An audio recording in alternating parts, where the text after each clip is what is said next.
Página depois? Aquela é. Vamos lá, gente. Boa noite. Vou dar início a mais uma aula do nosso curso de terapeuta conselheiro em dependência química com a matéria de hoje: medidas socioeducativas no tratamento da dependência química e dinâmica de grupo para motivação. A gente vai falar sobre um tema, né, na primeira parte da aula e sobre o outro tema na segunda parte. Vamos começar com as medidas socioeducativas. É importante darmos início a esse tópico, lembrando que o que é a doença da adicção? Do ponto de vista da saúde mental, é um transtorno mental e de comportamento decorrente do uso abusivo de substâncias. A adicção é uma doença de ordem multifatorial, sendo esta biopsicossocial e, portanto, traz consigo uma complexidade no seu desenvolvimento e no seu tratamento. Logo, podemos entender que o paciente que chega para um tratamento em regime de internação já está com sua doença em um grau mais avançado, o que faz com que o mesmo precise deste ambiente protegido e controlado para que possa dar início a uma jornada de recuperação. Então, basicamente, é muita coisa que a gente até falou, né? Lembrando que a doença da adicção é considerada, aos olhos da medicina, como uma doença mental. Lembra que a gente já falou por isso que era tratado em manicômio, por isso que nós perdemos, de certa forma, nosso direito perante a sociedade, porque nós somos considerados pessoas com um problema mental quando eu estou em uso de uma substância num comportamento compulsivo que pode me levar ao óbito. Então, uma pessoa que bebe veneno, ela está bem mentalmente? Não está. E a droga é um veneno. O veneno só mata instantaneamente e a droga mata desmoralizando, humilhando e devagar. Mas esse é o conceito da medicina perante nós. Mas também sabemos que é uma doença comportamental, porque a droga em si não tem poder nenhum sobre a minha vida. E sim, os meus traumas, as minhas causas que me levam a um comportamento destrutivo que acaba em busca de uma substância para alívio ou para algum motivo, né? Que eu me identifico com aquela substância e por isso que eu uso. E aí, usando a substância para alcançar um alívio ou um prazer, eu entro no uso como possível, porque eu quero me sentir bem ou me sentir no prazer sempre, né? E aí eu entro num comportamento compulsivo. Simples assim, a adicção é exatamente isso. Porém, todo esse comportamento vai gerando mais problemas e mais crises comportamentais, agravando o quadro ao extremo da pessoa ser necessário na vida da pessoa uma intervenção familiar, que é um caso quando a gente tem uma intervenção familiar numa clínica, numa internação involuntária. Deixa eu perguntar uma coisa. Sim. Se ela é considerada uma doença comportamental, ela também seria uma doença psiquiátrica, mas então que você coloca que naquela época ela era psiquiátrica por causa do João Comes, é isso? Sim. Não, na verdade, a primeira visão da medicina perante a dependência química foi que os dependentes químicos eram pacientes psiquiátricos. Por isso que eram tratados em manicômios, que eram considerados psiquiátricos. Depois, ao longo do estudo, ao longo de toda a informação que foi, né, chegando ao longo do tempo, eu não sei se a minha internet está ruim aqui, ao longo do tempo, foi se entendendo que existia outros fatores, que era a parte comportamental da doença.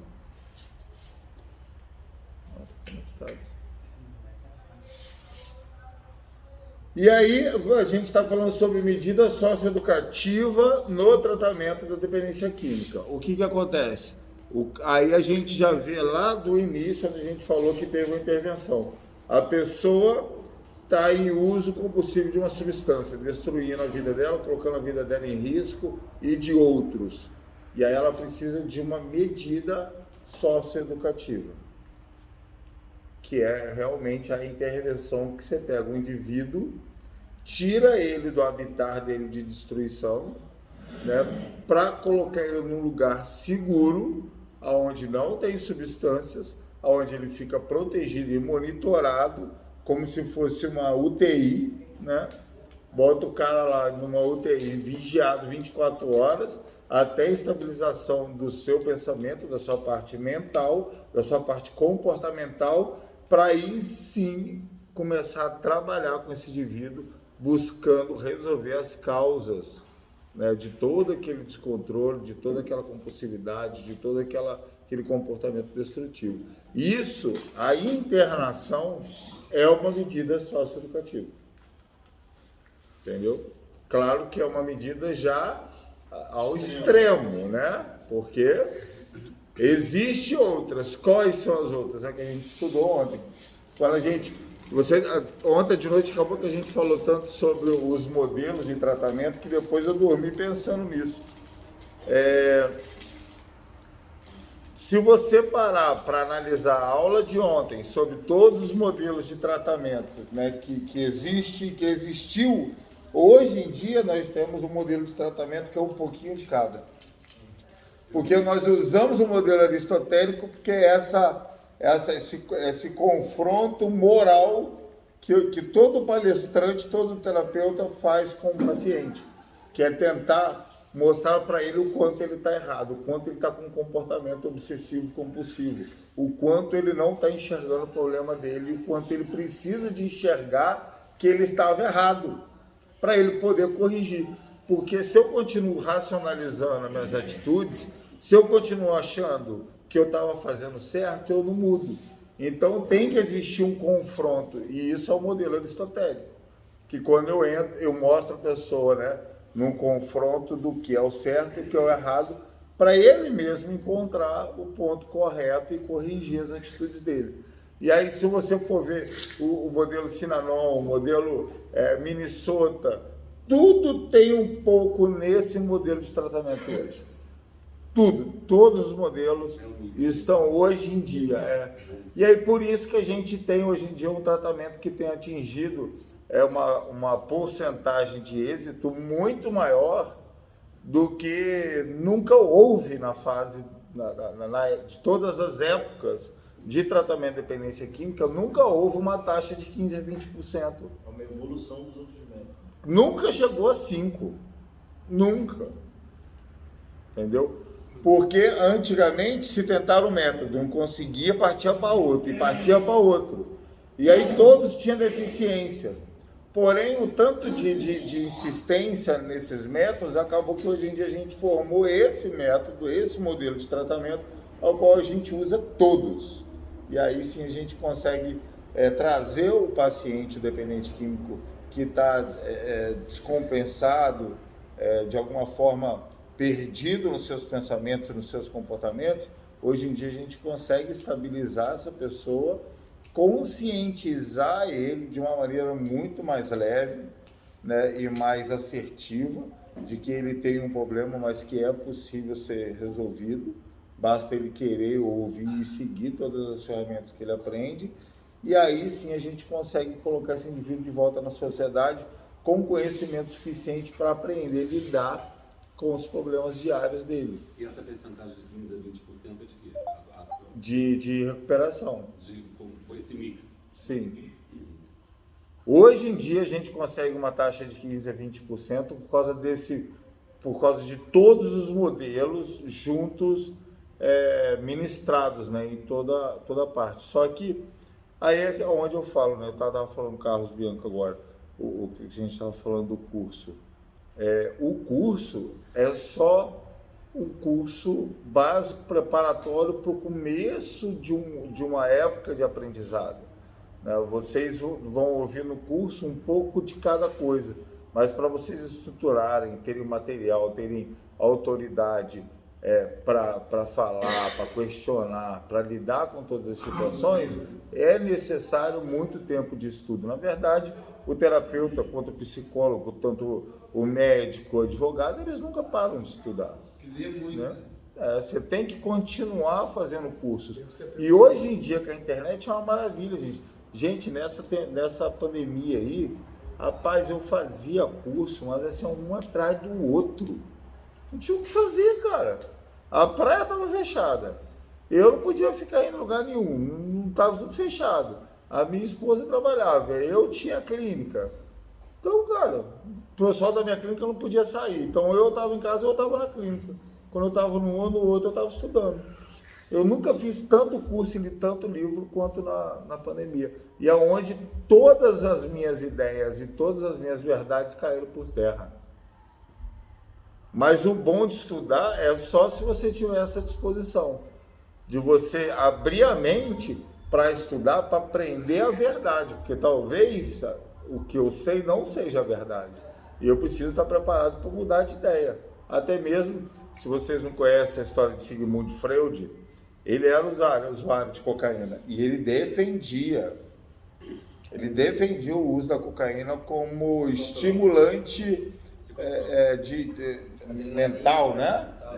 Ele defendia que era bom usar cocaína para pensar, para filosofar, para raciocinar, para estudar. E também para como psicotrópico.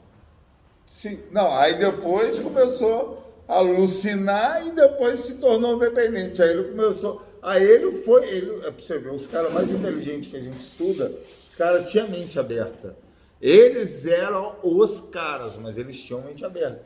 Porque lá na frente, Sigmund Freud começou a falar, gente, eu estava errado. Não mexe com esse negócio, porque esse negócio parece ser bom, mas não é. Que aí ele se arrebentou também na cocaína, entendeu?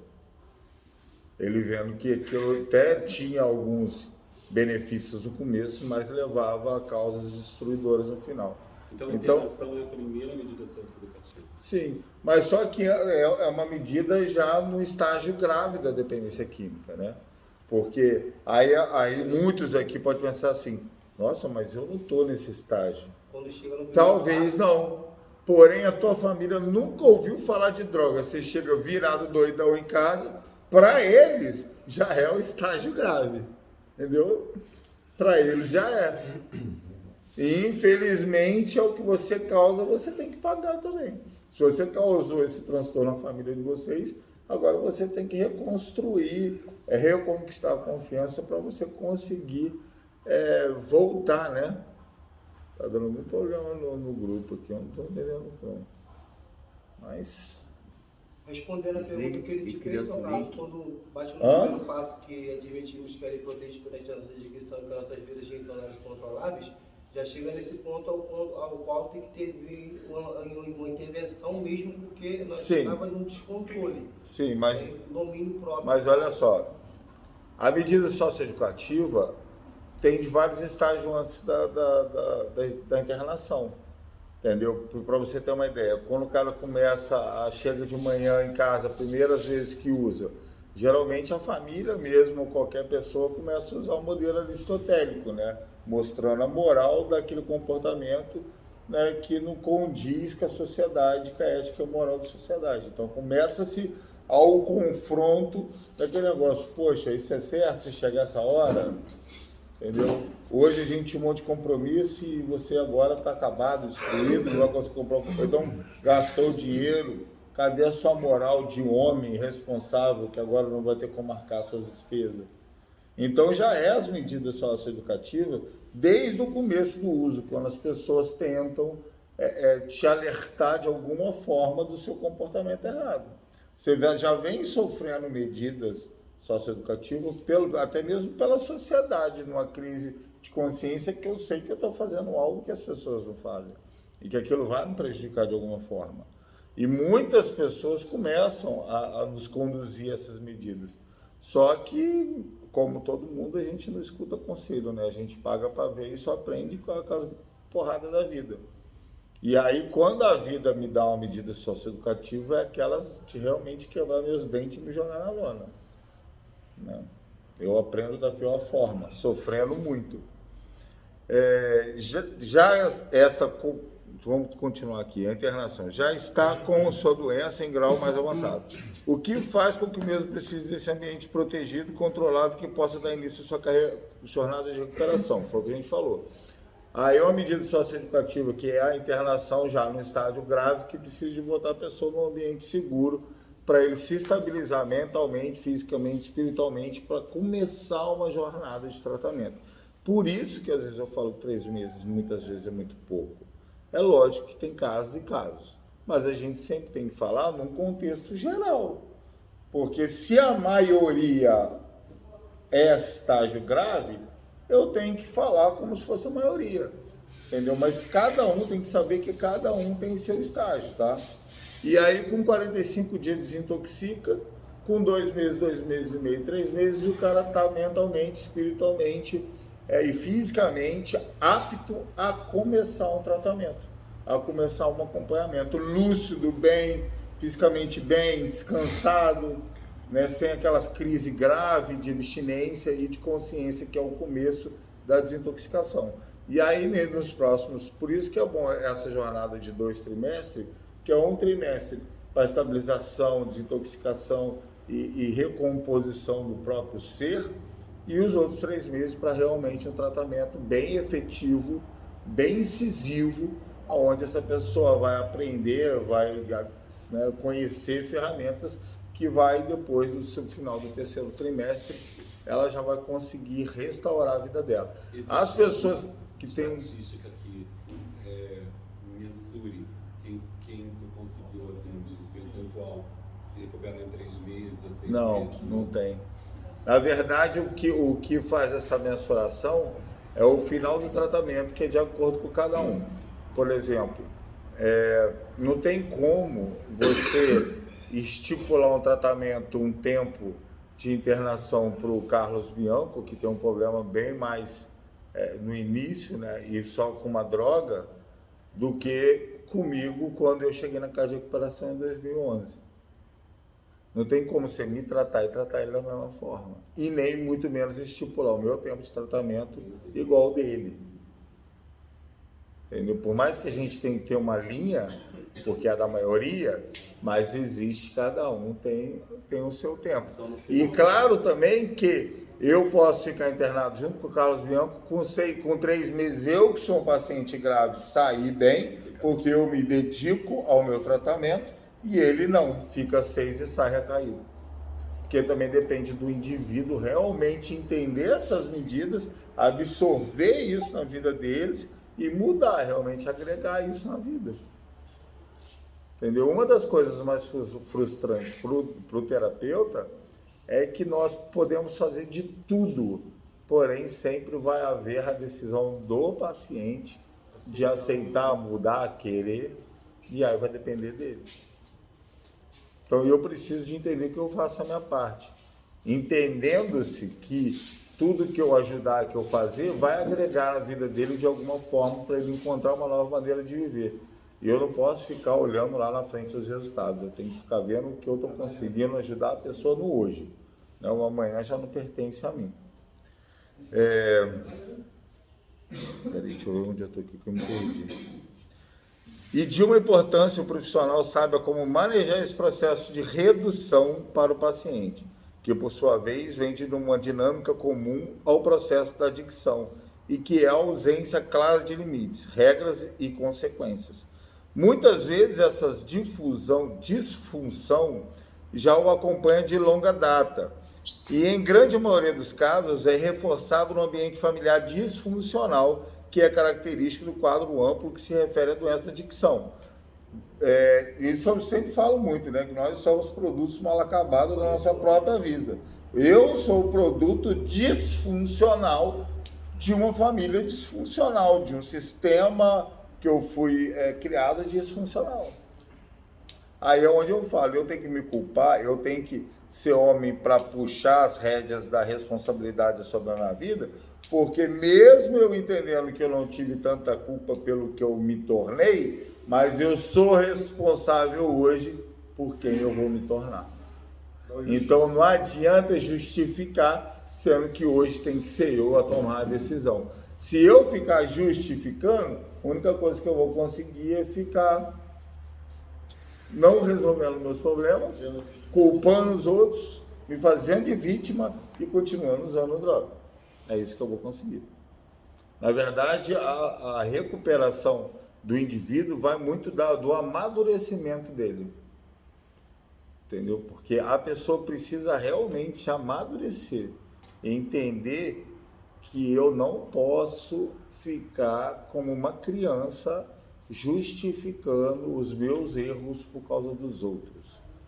Eu tenho que ser maduro o suficiente para entender que tudo que aconteceu na minha vida até que aconteceu, eu não sabia por quê, me afetou drasticamente, sou cheio de BO na minha cabeça por causa do estilo de vida, que tem um monte de gente culpada pelo estilo de vida que eu fui criado, porém, a responsabilidade de contornar essa situação e ter uma vida saudável, né, prazerosa, uma nova maneira de viver, é única e exclusiva minha.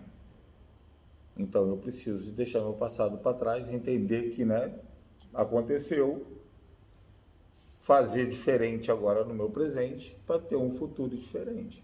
Porque se eu não fizer isso, eu vou continuar com as mesmas atitudes, os mesmos comportamentos errados e vou acabar tendo os mesmos resultados que eu tinha antes.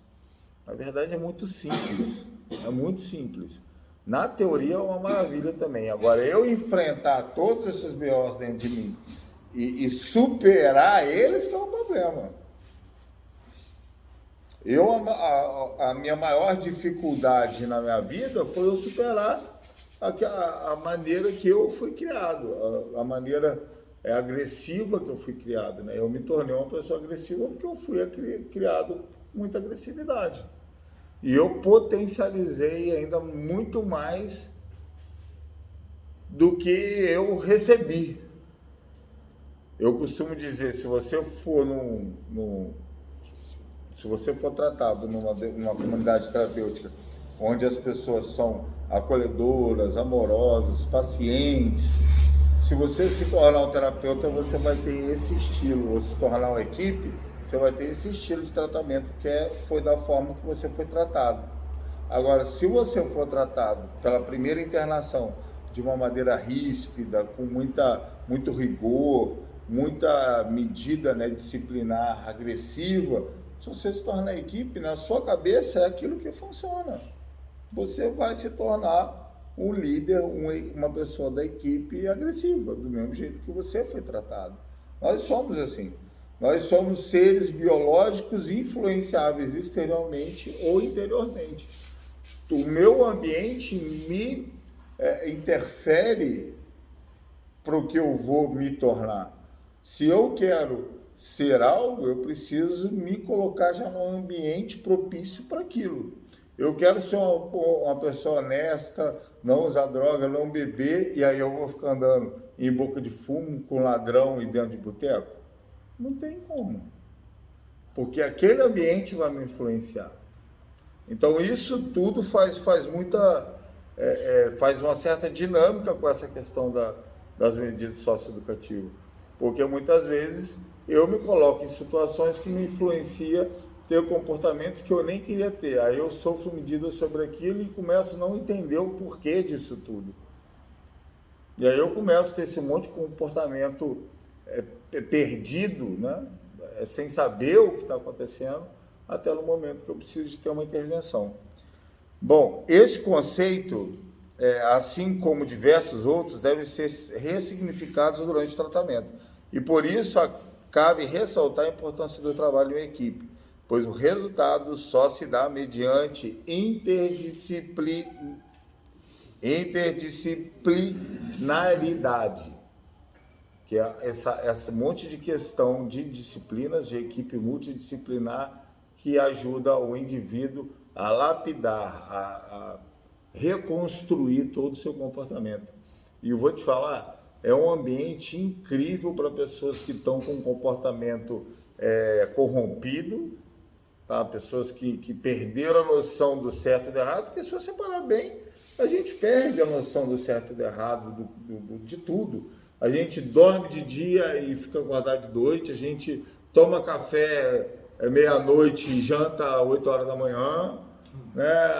Em vez de trabalhar, a gente quer ganhar dinheiro sem fazer nada, para ter mais tempo, para fazer coisa errada. Você se corrompe de uma tal maneira que depois você não consegue voltar a uma rotina normal simplesmente porque você quer, é impossível. Infelizmente, dependendo da gravidade dos seus comportamentos corrompidos, você precisa de vir para um lugar protegido onde as pessoas vão te ajudar a você colocar o seu trem de volta no trilho, a sua vida de acordo com como ela tem que ser.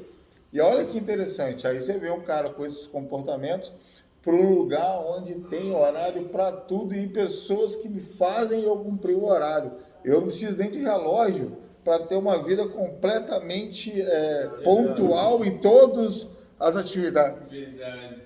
E aí as pessoas, teve uma vez que teve um rapaz numa unidade e o cara estava em surto lá, brigando, tinha acabado de chegar, tinha uma semana que o cara estava lá, e aí era dia dele lavar a louça, e aí o cara broncou. Falou, lava louça nem em casa, acha que eu vou lavar aqui? Sentou e falou que não lavava de jeito nenhum. Rapaz, o pastor foi conversar com ele, ele virou, o pastor falou um monte de besteira, ele virou o pastor e falou assim, e para começar o seguinte, eu vim aqui para me tratar, não vim aqui para lavar louça não. E quando vai começar o meu tratamento? Rapaz, eu lembro que eu ri na hora, velho. Caraca, desse jeito, né? Aí o pastor olhou para mim assim, já olhou para mim e falou assim, ô queridão, olha só, seu tratamento começou a partir do momento que você chegou aqui. Como? Que tratamento é esse que eu ainda nem vi? Falei, na hora que você teve que dormir num quarto com 10 pessoas, no dia que você tem horário para acordar, para tomar café, ou na hora que você tem que cumprir tomar o café e tomar o que a gente te der. Você não tem escolha, né? Na hora que você tem que limpar o seu quarto e fazer sua laboterapia, na hora que você tem que sentar e comer a comida que a gente dá, ou então você fica com fome. E aí toda essa rotina da casa, os disciplina, ponteiro, monitor, que ops, não pode fazer isso, ei, não pode conversar sobre isso, vamos parar com essa conversa, olha isso. É toda uma estrutura formada para lapidar e botar o cara no eixo de novo, e o cara nem percebe que está sendo tratado 24 horas por um monte de pessoas, uma estrutura, uma rotina que foi criada exatamente para isso. E aí as pessoas acham que o tratamento é só as palestras, ou só o atendimento, ou só o psicólogo. Não, filhão. Na verdade, talvez o maior tratamento seja a rotina de uma casa de recuperação. A reeducação. Sim, a reeducação, sobretudo, sua alimentação, de horário, de responsabilidades, até de compromisso comigo, porque tem o banho, tem o horário do banho. Banho tinha que ser obrigado em casa de recuperação, porque a galera não é chegada, não. Aí lá na unidade, lá, o pastor liga o chuveiro, não lembro direito o horário, mas acho que é 5 horas. 5 horas em ponto liga o chuveiro, 5 minutos para cada um. Acabou o banho, desliga. Aí eu falava para ele, não sei por que você se preocupa. Ele, não, porque senão gasta luz. Eu falei, rapaz, você acha que esse povo é chegado? Para, pastor. Você pode ligar o chuveiro aí, vai lá, o quarto com 10, vai 3, 4 tomar banho. Entendeu? Porque essa questão... Você toma banho em volta do chuveiro, assim, né? É muito complicado tomar banho assim. Não, tem uma lista de coisas que a gente aprende em casa de recuperação, e uma delas é que eu aprendo que dá para tomar banho em 5 minutos. Pior que dá. Eu já tomei muito. Dá mesmo. Até sobra. Depois você pega a manha. Não, e não é 5 minutos debaixo do chuveiro. É 5 minutos dentro do banheiro. Inclui você entrar, tirar a roupa, ligar, entendeu? Se enxugar e sair do banheiro em 5 minutos. Então o banho mesmo é em 3. E dá. Eu já briguei muito com isso, mas eu hoje em dia sou prova viva que dá. E isso é medidas socioeducativas. O que é medida socioeducativa? É quando vocês, equipe, estão dando medida socioeducativa o dia inteiro para as pessoas que estão disfuncional na sua rotina diária. O cara perdeu a rotina diária, o cara dorme no horário errado, não come, ou se come tudo errado, não pensa direito, não tem compromisso com nada, o cara não se cuida, não toma banho, não lava sua roupa, não se cuida. O cara desconstruiu e destruiu toda a estrutura comportamental e funcional dele. O cara simplesmente perdeu o ritmo Você tá dizendo de vida, de viver. Você está dizendo a mesma coisa, disciplina, né? Sim. Aí o que acontece? O indivíduo vem para um ambiente seguro desse e aí toda a equipe, toda a estrutura começa a lapidar ele, devolvendo essa rotina, essa rotina saudável, né? Saindo de uma rotina desregrada para uma rotina saudável, para ele estruturar a vida dele. Então o tratamento começa quando? Quando o cara chega aqui. Ele entrou aqui, ele já começa o tratamento. E é um tratamento intensivo. 24 horas. Entendeu? Sem massagem. É pau no lombo. Pensando bem direitinho. Porque até na hora que fala que eu posso descansar, eu tenho que enfrentar um quarto cheio de homem peidando e roncando e os PCDzinhos ainda para reforçar o tratamento. Entendeu? Não é? É medida socioeducativa. Às vezes as pessoas acham que medida socioeducativa é punição, né? Não, cara. É tudo ao meu redor que está me ajudando a corrigir o meu comportamento e voltar a ser uma pessoa funcional. Porque eu me tornei uma pessoa disfuncional por vários fatores. E aí agora eu estou corrigindo isso tudo. Se eu conseguir corrigir todos os meus comportamentos, quando eu sair daqui e eu pensar em uso de substância, ela não faz parte mais da minha rotina. Não tem como. Porque você vai pensar, pô, eu vou usar esse negócio aí, eu não vou dormir, amanhã eu tenho compromisso. Você já começa, entendeu? Você entra em crise e fala assim, peraí, isso aqui não dá mais para mim, porque agora eu estou num ritmo de vida diferente. E eu preciso de buscar vários motivos. Eu preciso de buscar vários motivos que me ajude a não tomar essa decisão de voltar a me corromper como eu fiz antes. Porque, sinceramente, a gente pode ser bem franco que até hoje eu não sabia o que estava acontecendo comigo. Mas daqui para frente eu sei.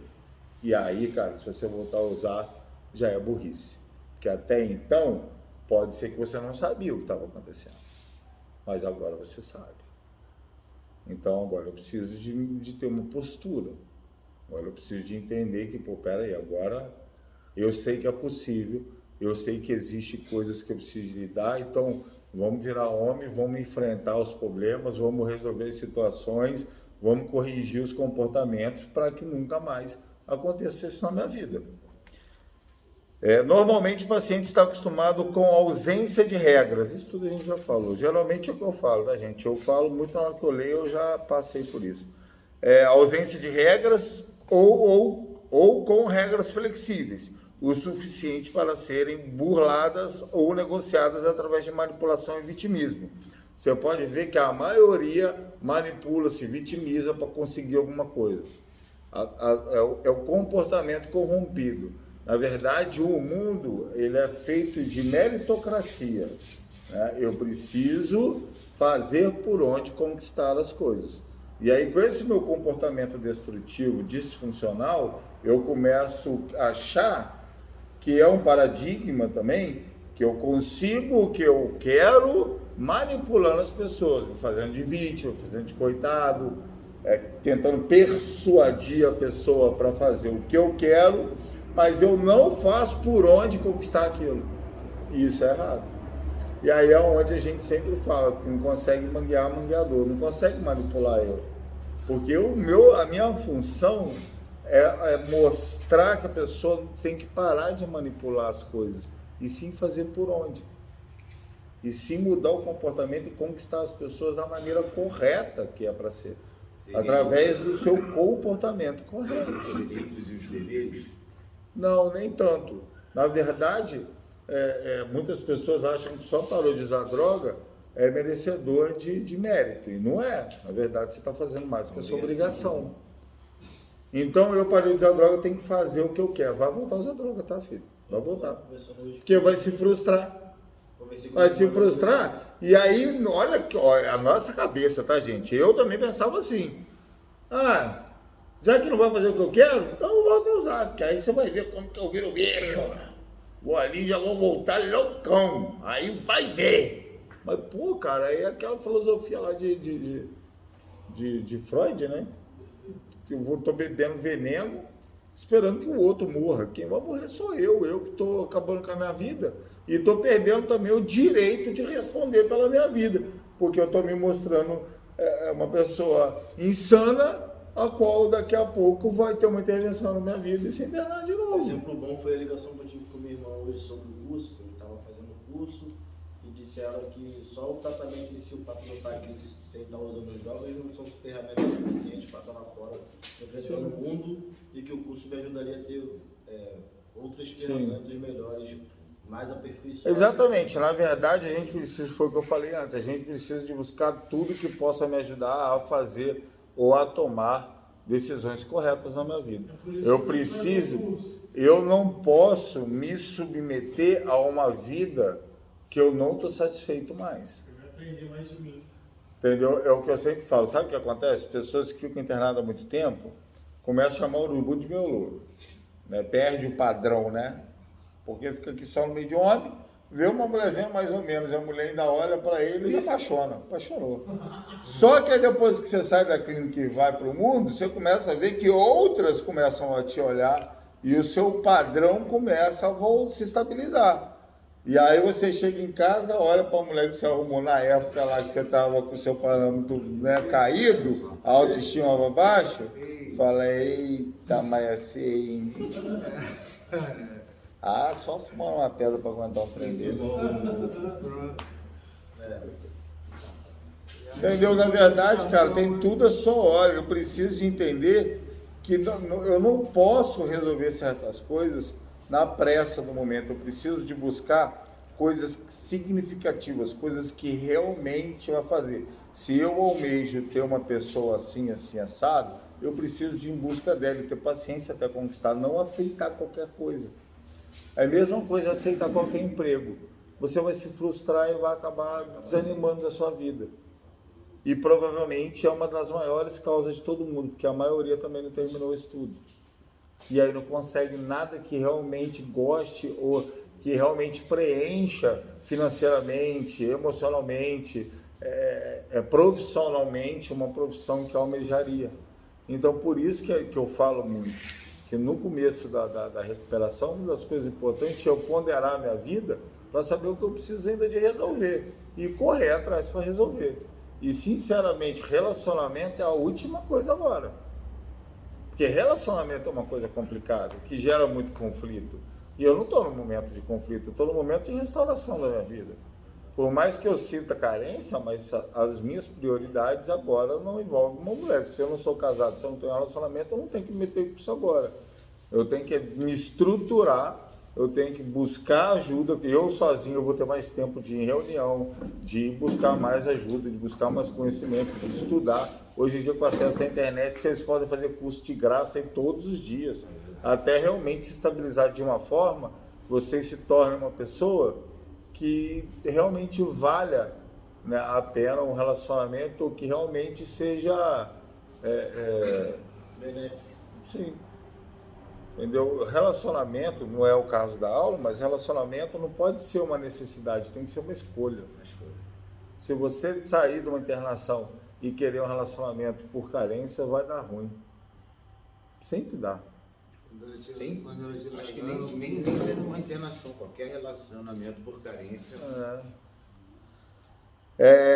Normalmente o paciente está acostumado, né, sem ausência de regras, que a gente falou, regras flexíveis. Então, quando a pessoa chega, a primeira medida socioeducativa do dependente químico que está em estado grave ao ponto de entrar numa internação, a primeira medida socioeducativa é as regras. As regras por si próprio são as medidas socioeducativas do indivíduo diariamente ao longo do dia. E esses indivíduos, olha só, por exemplo, não sei se vocês já pensaram nisso. As pessoas que ainda estão com comportamento corrompido, que não aceitam ainda as regras, na hora das atividades, elas arrumam subterfúgios para fugir da atividade. Não que elas não gostem da palestra, não gostem da espiritualidade, simplesmente elas não suportam a regra. Elas não suportam ter que fazer aquilo numa hora determinada por um tempo pré-determinado. Então você pode ver, eu vejo que os meninos têm o olho para isso, mas não sabem disso, né, que eu estou falando hoje. E aí o que acontece? Na hora que começa a reunião, eu sei que os meninos que estão no campo ficam de olho no banheiro. Entendeu? Porque eles sabem que muitos correm para o banheiro, sentam no vaso e fica dentro, sentado no vaso, pensando na vida. Olha que loucura. O cara prefere ficar dentro do banheiro do que ficar sentado na palestra. Mas não é o problema da palestra nem do banheiro, é porque ele não consegue ainda se adaptar a regras. Por isso que a gente vai lá, ô fulano, vem cá, senta aqui. Aí o cara acha ruim, mas a gente está ajudando ele a reconstruir o comportamento. Porque se você não consegue ficar 40 minutos na palestra aqui, e quando você for embora? Se você tiver que ir trabalhar, trabalha 8 horas. E aí, como é que você vai ficar 8 horas dentro de um trabalho? Se você não consegue ficar 40 minutos numa palestra. Durante 40 minutos. Se a sua mulher mandar você fazer uma tarefa em casa, você não está aguentando seguir regra, não fazer nada que as pessoas pedem. Por isso que talvez a sua vida não esteja prosperando, porque você está com um comportamento tão disfuncional que você não consegue dar continuidade em nada na sua vida. E essas medidas socioeducativas das unidades, que são as regras, né, é uma maravilha, sinceramente.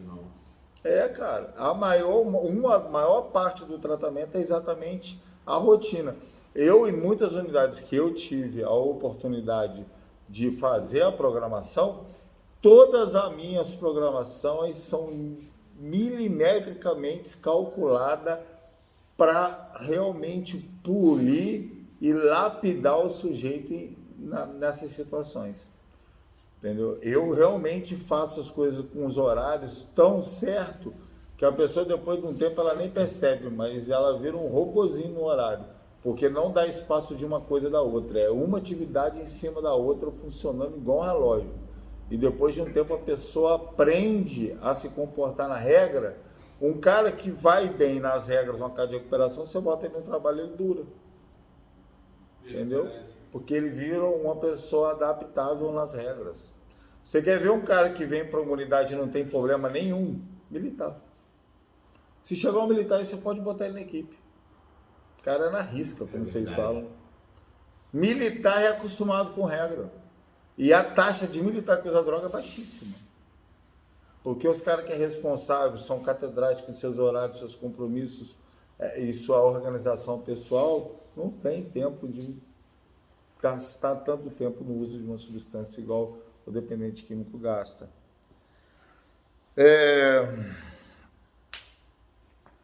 Logo, como podemos pensar em organizar o outro se não estivermos organizados? Vamos voltar um pouquinho aqui, perdi alguma coisa. As regras...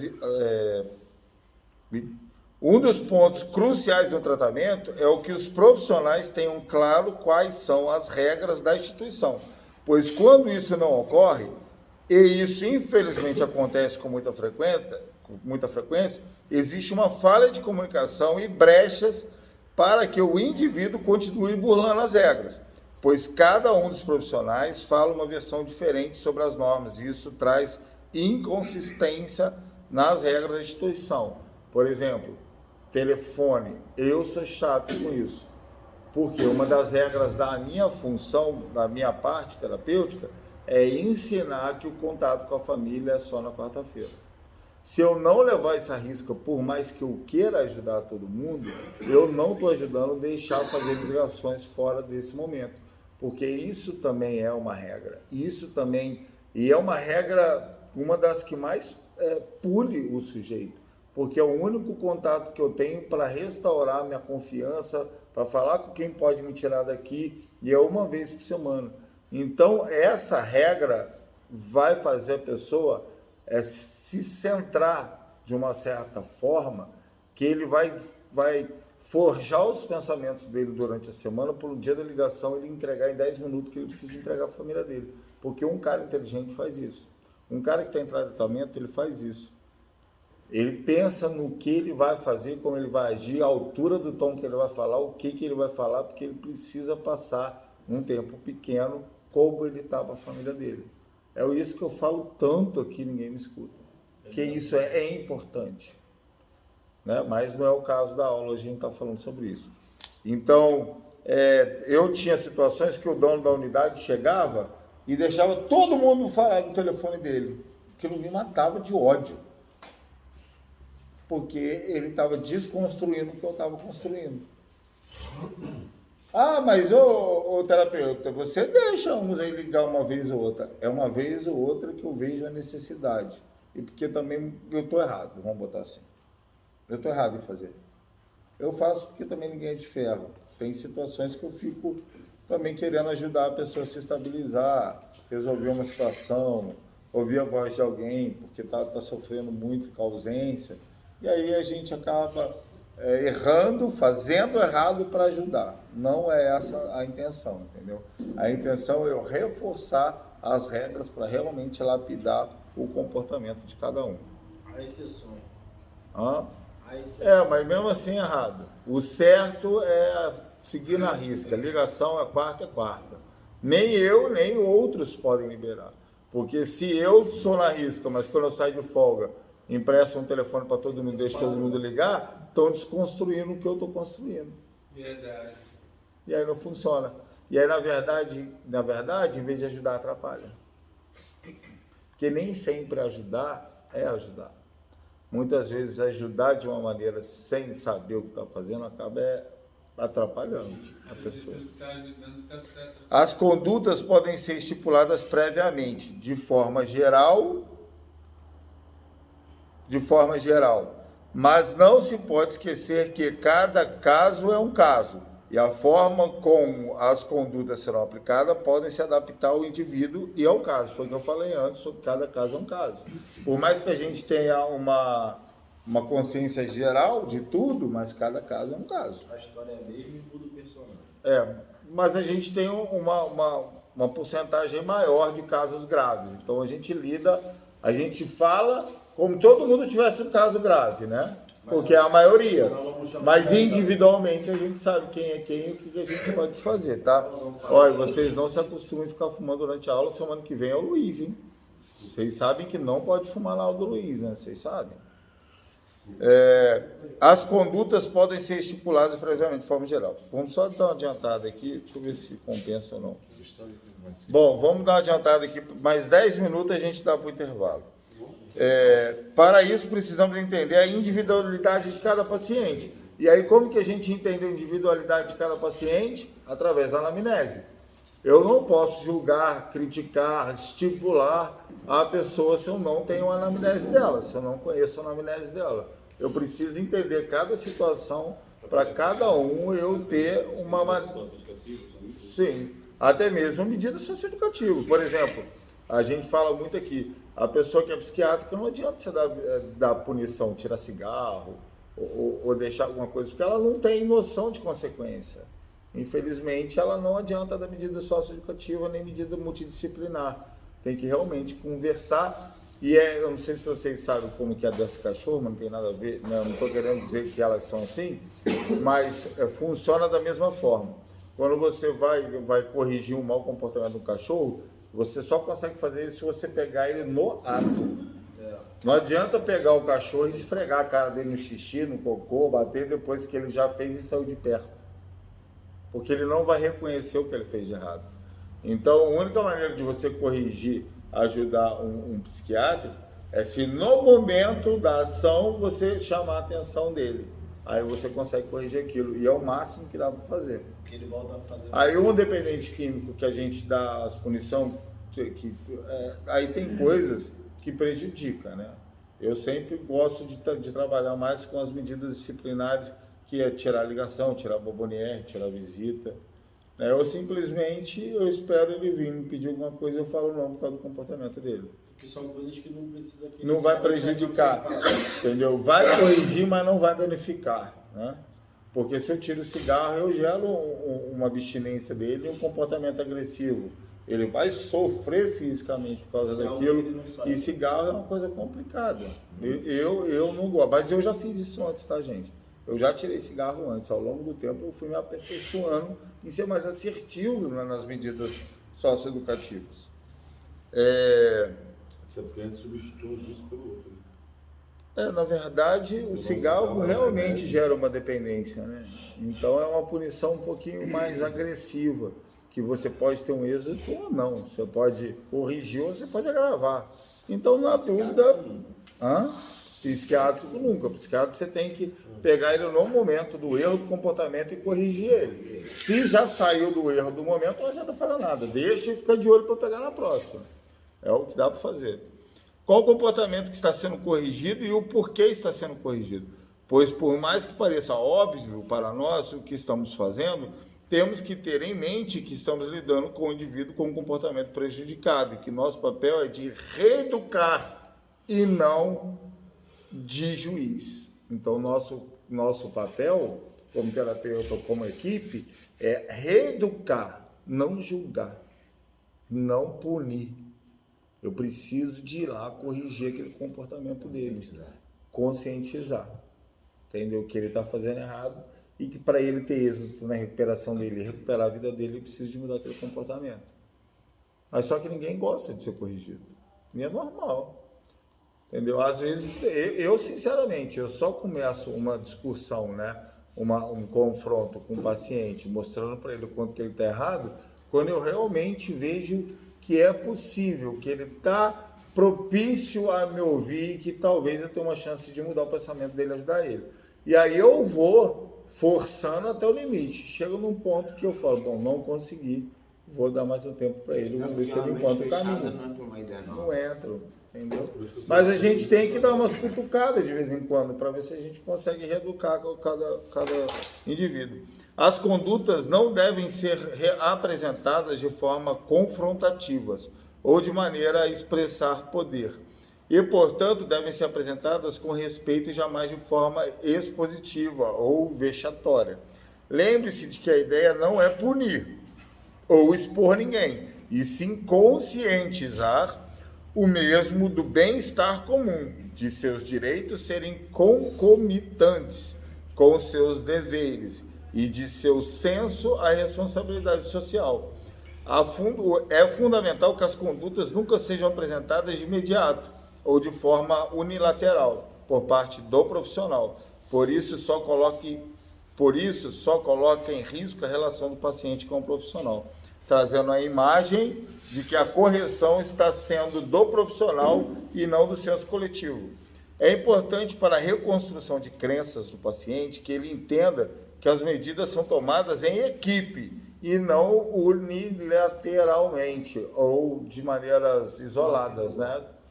Porque senão ele acha que é pessoal. Ele acha que é pessoal, Então, uma vez, quando eu era novo, eu passei por isso e eu nunca mais cometi esse erro. Todo mundo me julgava por causa dos meus comportamentos agressivos, comportamento mesmo, meio doido, né? E eu achava que era normal. E aí, um dia, eu comecei a discutir falando que eu estava certo, né? Eu estava me impondo, dizendo que eu estava certo do jeito que eu fazia as coisas e que as pessoas estavam erradas. Aí a minha psicóloga falou assim, ô Carlos, será que 2, 3, 4 pessoas que estão falando que você está errado e você que é um só está certo? Porque se 3, 4 estão falando, talvez eles estejam certos e você errado. Então abra a mente para entender que se tem várias pessoas falando que você está fazendo errado, provavelmente você está fazendo errado. E eu estava. E eu comecei a perceber que realmente, quando eu via muitas pessoas apontando um defeito, aquele defeito realmente existia, mas só que eu não percebia. Por isso que quando um consenso de equipe fala sobre o indivíduo, ninguém derruba esse consenso. Nem quem é hierarquicamente maior do que a equipe. Porque a equipe é um coletivo. Que a opinião do coletivo sempre vence qualquer barreira de qualquer coisa numa decisão sobre uma situação ou uma pessoa. Por isso que é necessário sempre conversar sobre. E os maiores profissionais, mais inteligentes, mais capacitados, são os caras que mais perguntam e pedem opinião sobre todas as coisas. Entendeu? As pessoas inteligentes não tomam decisões isoladas. Elas conversam, elas decidem em grupo, que até mesmo pessoa inteligente não vai querer tomar uma decisão e ser responsável pelaquela decisão sozinha. E em grupo, é o grupo se responsabilizando. Se der certo, ela leva o mérito. Se der errado, ela vai tomar sozinha. Então é um risco muito grande. O médico, quando vão atender o paciente, ele faz perguntas sobre o que ele está se sentindo. Exatamente. Vamos dar uma pulada aqui para a gente ir para o intervalo. Deixa eu só voltar aqui. Crítico, repertório cognitivo para compreender determinado conduta. Por isso, mais uma vez, fica aqui a importância das medidas serem sempre discutidas em equipe antes de serem aplicadas. Por isso que todas as medidas disciplinares sobre o indivíduo é necessário sentar com a equipe e perguntar o que devemos fazer sobre aquela situação. Isso é importantíssimo, porque talvez o seu ponto de vista esteja errado. E você vai dar a punição e depois você é capaz de ter que ir lá e pedir desculpa e tirar a punição do cara. Porque já aconteceu isso comigo, da equipe ir lá, tomar iniciativa, punir o cara, eu ir lá ver e o cara estava certo. Ou então, o cara até estava errado, mas a equipe agiu errado. E aí eu falo, queridão, sinto muito, vai lá e tira a punição do cara. Não era para ter feito desse jeito. E aí o cara passa vergonha. Então é sempre melhor perguntar do que passar vergonha se passar como errado na frente de todo mundo.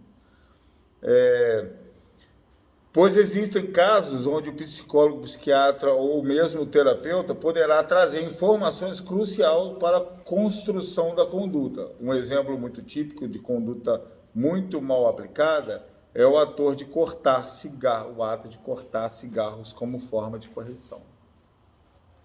É errado.